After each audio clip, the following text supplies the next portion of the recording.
Good evening everyone, this is Govind Patel and welcome you all on CDP queen Himanshi ma'am. तो आज की video में हम बात करेंगे एनसीएफ 2005 के बारे में, जो कि आपको आपके पेपर में कम से कम 5 से 10 नंबर का आता ही आता है सारे सब्जेक्ट्स में मिलाकर। यानी जो एनसीएफ है आप लोगों का ये सारे सब्जेक्ट में आता है, चाहे वो सब्जेक्ट आपका हिंदी हो, इंग्लिश हो, मैथ्स हो या फिर ईवीएस हो। सारे सब्जेक्ट में ये नंबर आपके कॉमन नंबर होते हैं। यहाँ से आप लोगों को क्वेश्चन देखने को मिलते ही मिलते हैं। कैसे क्वेश्चंस? जो पेडागोजी बेस्ड क्वेश्चन होते हैं वो क्वेश्चंस आप लोगों को यहाँ से देखने को मिलते हैं। अगर आपने एनसीएफ और आरटीई 2009 और एनसीएफ 2005 को कर लिया तो आप लोगों को कम से कम 8 से 10 नंबर पक्के हो जाते हैं, आप लोगों के 8 से 10 नंबर कन्फर्म हो जाते हैं। तो ध्यान दीजिएगा आज की क्लास में और इस क्लास में को नोट करते रहिएगा। तो चलिए आज की क्लास को स्टार्ट करते हैं। तो नोटबुक और पेन उठा लीजिए और डाल लीजिए आज का टॉपिक एनसीएफ 2005। आज हम बात करेंगे राष्ट्रीय पाठ चर्चा रूपरेखा 2005 यानी नेशनल करिकुलम फ्रेमवर्क 2005 के बारे में। तो याद रखिएगा ये इम्पोर्टेंट है और आप लोगों को याद भी रखना है कि एनसीएफ का फुल फॉर्म क्या होता है। इंग्लिश में क्या होता है? National curriculum framework. क्या होता है? National curriculum framework. और हिंदी में क्या होता है? राष्ट्रीय पाठ चर्चा रूपरेखा 2005। इसका पहला क्वेश्चन तो यहीं से बनता है कि एनसीएफ का फुल फॉर्म क्या होता है। तो आप लोग इसको लिख लीजिएगा, आप लोग इसको नोट कर लीजिएगा। पहला पॉइंट लिखा हुआ है शिक्षा संबंधी सबसे नवीनतम दस्तावेज कौन सा है? आपका एनसीएफ 2005 शिक्षा संबंधी सबसे नवीनतम दस्तावेज है, जिसमें बच्चों के बारे में और विद्यालय के बारे में बताया गया है कि विद्यालय का माहौल कैसा होना चाहिए और बच्चों को कैसी शिक्षा देनी चाहिए। चलिए आगे बढ़ते हैं। लिखा हुआ है एचडीआर के अनुसार यह की गई अनुशंसा पर तैयार किया गया है। यानी एचडीआर की अनुशंसा के अनुसार यह जो है तैयार किया गया है। अभी एचडीआर क्या है? ये होता है ह्यूमन रिसोर्स डेवलपमेंट। क्या होता है? ह्यूमन रिसोर्स डेवलपमेंट इसको कहते हैं। याद रखिएगा इसका फुल फॉर्म क्या होता है? Human resource development. ठीक है, यानी ministry of human resource development. Okay, जिसके अनुशंसा पे यह तैयार की गई थी। क्या? एनसीएफ 2005 तैयार किया गया था। चलिए आगे बढ़ते हैं। एनसीएफ का जो है मेन मोटिव क्या है, मेन मकसद क्या है, उसके बारे में बात करते हैं। और ये किसकी देख रेख में तैयार हुआ वो बात करेंगे। लिखा हुआ है ये तैयार किया गया था प्रोफेसर यशपाल की देख रेख में। किसकी? जो प्रोफेसर यशपाल थे उनकी देख रेख में एनसीएफ 2005 तैयार किया गया था। यानी इसके जो अध्यक्ष थे वो कौन थे? प्रोफेसर यशपाल जी थे। ओके, याद रखिएगा, इसको नोट कर लीजिएगा। आगे लिखा हुआ है इसका मुख्य उद्देश्य, यानी इसकी जो टैग लाइन थी क्या थी?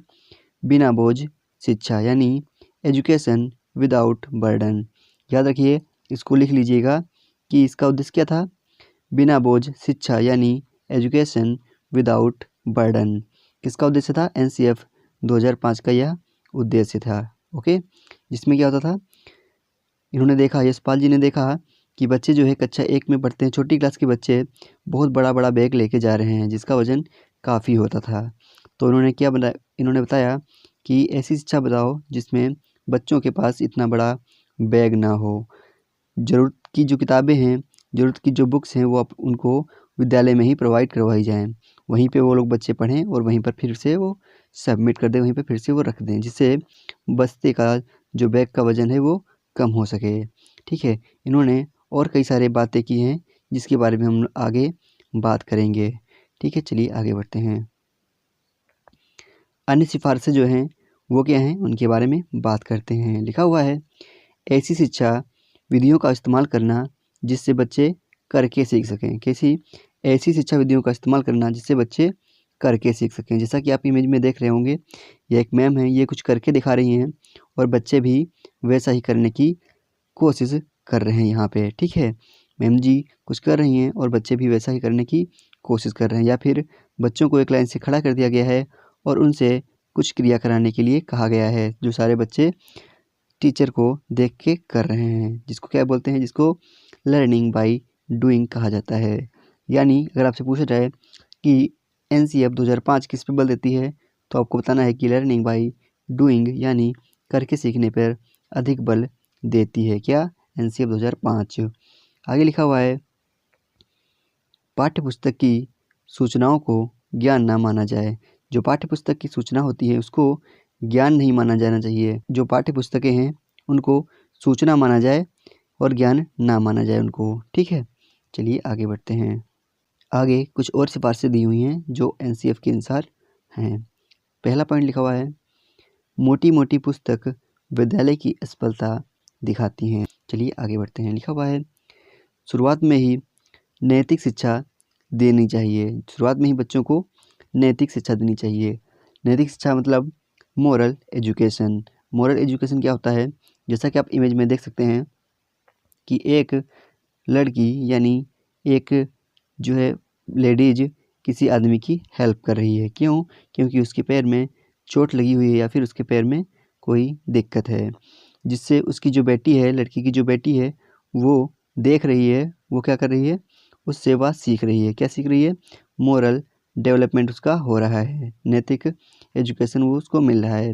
वो क्या कर रही है? उसने भी अपने टेडी बियर के एक पैर को बांध दिया है और उसको रोड क्रॉस करा रही है। हालांकि ये टेडी बियर है, फिर भी उसने कुछ मोरल एजुकेशन यहाँ से सीखी है। तो बच्चों को ऐसे अवसर प्रदान करना जहाँ से बच्चे मोरल एजुकेशन नैतिक शिक्षा सीख सकें, चाहे वो माता पिता से सीख सकें, चाहे किसी अन्य जगह से सीख सकें। आगे बढ़ते हैं। आगे लिखा हुआ है जो बच्चे हैं उनको भाषण देकर नहीं, ना तो उपदेश के द्वारा, क्या? ना तो भाषण के द्वारा ना तो उपदेश के द्वारा सिखाया जाना चाहिए। बच्चे को कैसे सिखाया जाना चाहिए? अच्छा वातावरण देकर यानी गुड एटमॉस्फेयर देकर बच्चों को सिखाया जाना चाहिए, जिससे बच्चे कनेक्ट करके लाइफ से कनेक्ट करके सीख पाएँ।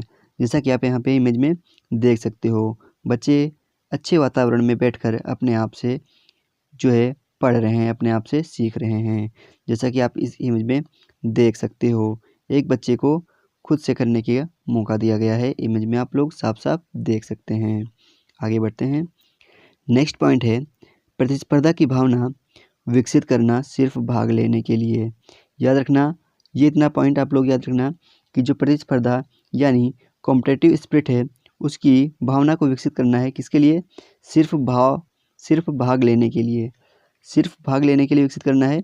आप उसको खेल में एंटर होने के लिए विकसित करना है, खेल में प्रवेश लेने के लिए विकसित करना है, ना कि उसमें पुरस्कार जीतने के लिए उसकी भावना को विकसित करना है। प्रतिस्पर्धा की जो भावना होती है वो केवल खेल में भाग लेने की, प्रतियोगिता में भाग लेने के लिए विकसित करनी है, ना कि प्रतियोगिता में पुरस्कार जीतने के लिए विकसित करनी है।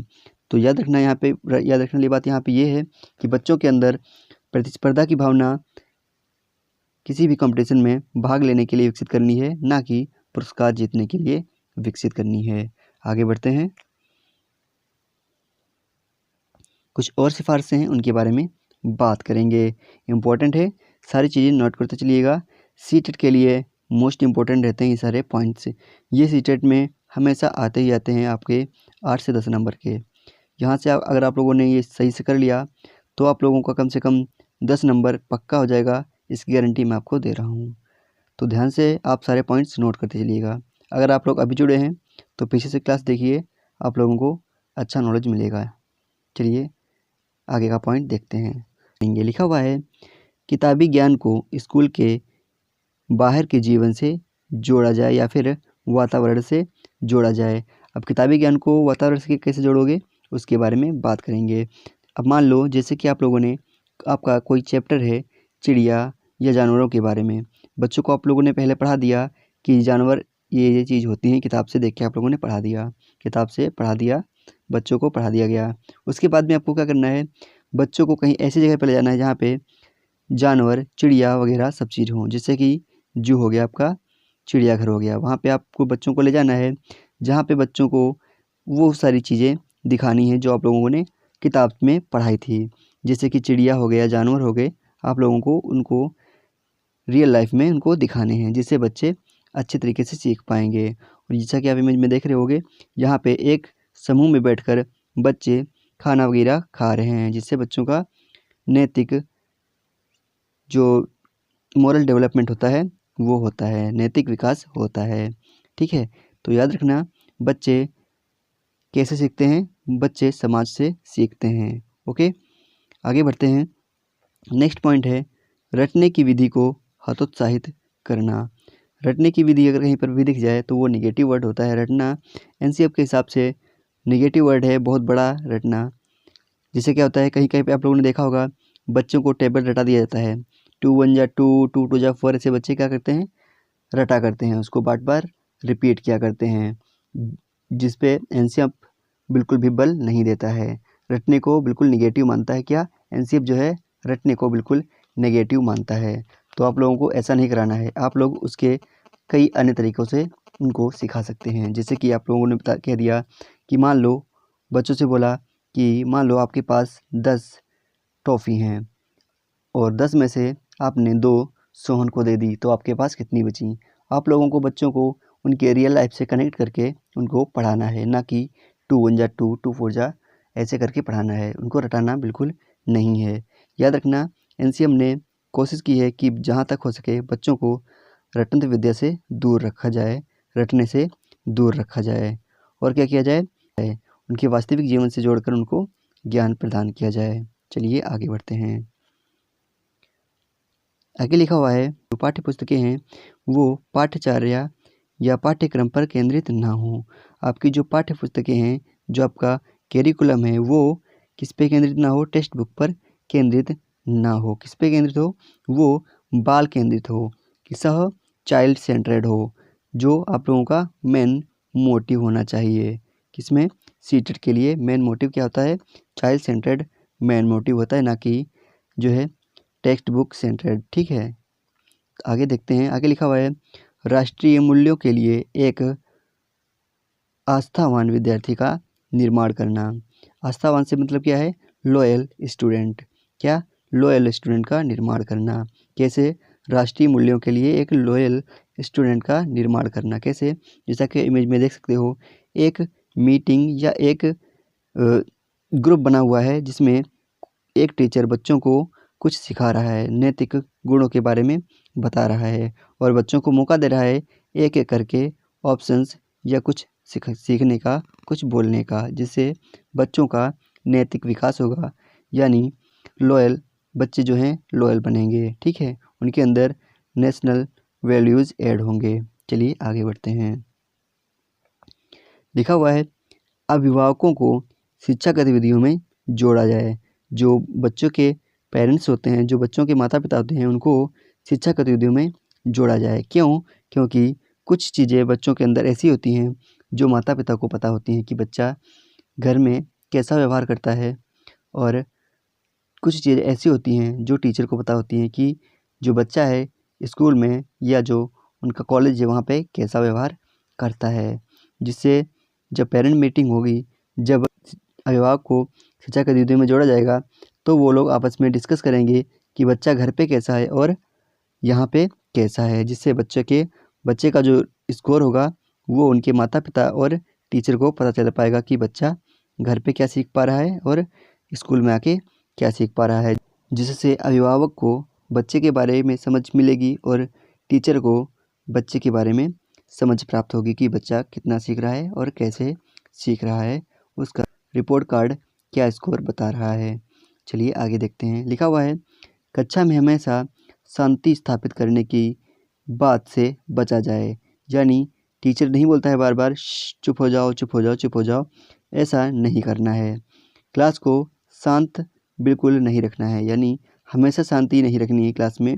क्यों, क्योंकि जब आप कुछ पढ़ाओगे क्लास में, तो बच्चे आपसे सवाल जवाब ज़रूर करेंगे, जिससे बच्चों के अंदर तार्किक शक्ति डेवलप होती है। जब बच्चे आपसे पूछेंगे, आप उनको आंसर्स बताओगे, जिससे बच्चे जो है सक्रिय रहेंगे और उनके अंदर तार्किक ज्ञान का निर्माण होता है। तो क्लास को शांत नहीं रखना है, क्लास में बच्चे को बोलने का मौका देना होता है एनसीएफ 2005 के हिसाब से। ओके, चलिए आगे बढ़ते हैं। आगे लिखा हुआ है विद्यालय में पुस्तकालय की स्थापना करना। विद्यालय जो है जहाँ पे आपका कॉलेज है, जहाँ पे आपका स्कूल है, वहाँ पे पुस्तकालय यानी लाइब्रेरी की स्थापना करना, लाइब्रेरी को ओपन करना वहाँ पे, जिससे जो है वहाँ के बच्चों को पुस्तक चुनने की छूट मिलनी चाहिए। यानी बच्चों को कैसी किताबें पढ़नी है, मनोरंजक किताबें पढ़नी है या किसी की जीवनी के बारे में पढ़ना है या किसी अन्य चीज़ के बारे में पढ़ना है, वहाँ पे कई सारे प्रकार की किताबें होनी चाहिए, कई सारे टाइप्स की किताबें होनी चाहिए, जिससे बच्चों को मौका मिल सके अन्य चीज़ों के पढ़ने के बारे में। ठीक है, तो याद रखना यहाँ पे कि विद्यालय में पुस्तकालय की स्थापना करना और उन्हें पुस्तक चुनने की छूट मिलनी चाहिए। आगे देखते हैं, आगे लिखा हुआ है शिक्षकों को शिक्षा से संबंधित संसाधन समय से पहुंचाने चाहिए। यहाँ पे देख लीजिए शिक्षक के बारे में भी लिखा हुआ है कि जो शिक्षक होते हैं उनको शिक्षा से संबंधित जो संसाधन होते हैं, जैसे आपका चौक हो गया, डस्टर हो गया, आपका अन्य जो टीचिंग मटेरियल होता है, वो टीचर का जो होता है वो उनको समय पर मिलना चाहिए, जिससे उनकी पढ़ाई में, बच्चों की पढ़ाई में कोई बाधा उत्पन्न ना हो। ठीक है, तो यहाँ पे टीचर की भी बात की गई है और बच्चों की भी बात की गई है। तो आज की क्लास जो थी NCF 2005 की, वो यहीं पे समाप्त होती है। इसके रिलेटेड जो क्वेश्चंस होंगे आपको नेक्स्ट क्लास में करवाए जाएंगे, जो आप लोगों के लिए मोस्ट इम्पोर्टेंट रहेंगे, और आप लोग वो क्लास कल देखने को मिलेगी, जिसमें हम आपको बात करेंगे RTE 2009 के बारे में और आज की क्लास से रिलेटेड क्वेश्चंस के बारे में। तो आज की वीडियो आई होप आप लोगों को अच्छी लगी होगी। अगर आप लोगों को वीडियो अच्छी लगी है तो वीडियो को लाइक कर दीजिए और चैनल को सब्सक्राइब कर दीजिए, ज़्यादा से ज़्यादा लोगों के पास शेयर कर दीजिए।